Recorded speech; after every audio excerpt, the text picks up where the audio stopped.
Rihanna është femra e vitit sipas edicionit italian të revistës Vogue. Çmimi i revistës i është dhënë këngëtares jo vetëm për karrierën e saj të suksesshme në muzikë, por edhe për vlerat humane.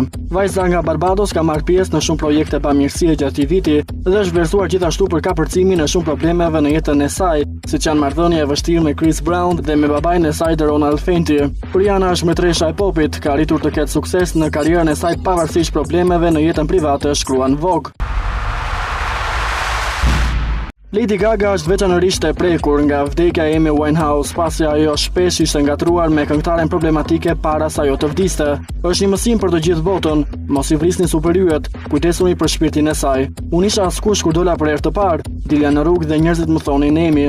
Thjesht mbaj mend se ndihesha sikur nuk isha vetëm, pasi ajo ishte aq ndryshe, ka thënë Gaga në një intervistë. Këngëtarja e hitit Poker Face po ashtu ka shfrytëzuar faqen sociale Twitter për të shprehur keqardhjen e saj pas vdekjes së këngëtares britanike.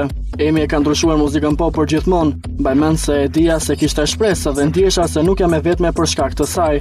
Ajo jetonte jazzin, ajo jetonte gjithashtu edhe muzikën blues, ka shkruar Gaga.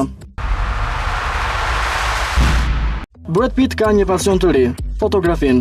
Brad është shumë i tërhequr pas fotografisë, është shumë kritik për punën e tij.